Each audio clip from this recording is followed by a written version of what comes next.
ఇచ్చిర్రు. ఈసారి వెనుకపోయే ప్రసక్తి లేదు. పూర్తి 10,000 కోట్ల రూపాయలు మాకు బిల్లు పేమెంట్స్ వచ్చే వరకు కూడా మేము సమ్మె విరమించమని చెప్పి చాలా సీరియస్ గా చర్చ జరిపారు. వాళ్ళు ఒక నిర్ణయం తీసుకున్నారు. విద్యార్థులు, పేరెంట్స్, యాజమాన్యాలు, ఉపాధ్యాయులు రోడ్డు మీదకి ఎక్కి ఆందోళన చేసే పరిస్థితి ఇప్పుడు తెలంగాణ రాష్ట్రంలో వచ్చింది.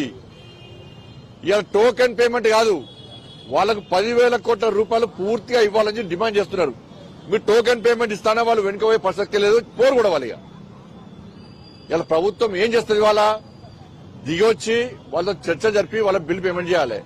వాళ్ళు ఏం చేసిన ప్రభుత్వము కక్షపూర్త ధోరణి. ఇంత కేసీఆర్ గిట్నే చేసిండు. గిట్ల చేస్తేనే కేసీఆర్ కు పుట్టగతులు లేకుండా అయిపోయినాయి. రోడ్డు మీద తిరిగే పరిస్థితి లేదు. ఇలా కాంగ్రెస్ పార్టీ ప్రభుత్వం పరిస్థితి కూడా గట్టవుతుంది. చర్చలు చేయాలి. ఏం చేస్తుంది కాంగ్రెస్ ప్రభుత్వం? నిన్న బిజినెస్ మీటింగ్ పెట్టిరట. బిజినెస్ మీటింగ్ పెట్టి ఏ కాలేజీలో ఏ ఏర్పాట్లున్నాయి, ఏ విధంగా సౌకర్యాలున్నాయి, వాటి మీద నివేదికేయండి, వాళ్ళని బెదిరించండి, ఇంకోసారి ఫీజు రియంబర్స్మెంట్ అడగద్దు అని ఒక హెచ్చరిక జారీ చేయడానికి ఇలా కాంగ్రెస్ పార్టీ ప్రభుత్వం ముందుకు వచ్చిందంటే ఇంతకంటే మూర్ఖత్వం ఇంకోటి కాదు. అంటే బ్లాక్ మెయిల్ చేయాలనుకుంటారు ఏంది? మీరు బ్లాక్ మెయిల్ ప్రభుత్వం ఇది. మీరు బ్లాక్ మెయిల్ చేస్తే భయపడతారా ఏంది? విద్యార్థుల భవిష్యత్తు కాపాడండి. ఇలా ఇచ్చిన మాట తప్పింది మీరు. ఇట్లా బిజినెస్ కమిటీ లేయాలంటే ఫస్ట్ మీ మీద వేయాలి. 6 గ్యారంటీలు ఇస్తా అని చెప్పి మోసం చేసింది మీరు. 100 రోజుల్లో హామీలు ఇస్తాను మోసం చేసింది మీరు. ఇలా మీ మీద ఎవరు కమిటీ వేయాలి?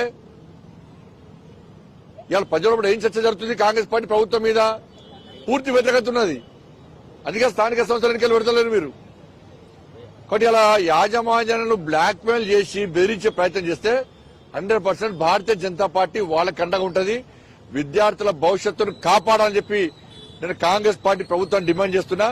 మీరు వాళ్ళు ఫీజు రియంబర్స్మెంట్ అడిగితే మీరు సమయం ఇచ్చిర్రు, చర్చలకు వచ్చిర్రు, సమ్మె విరమించిర్రు, మళ్ళా సమ్మె చేస్తా అన్నప్పుడల్లా మీరు ఇదా అంటే సార్ బెదిరింపు ధోరణి.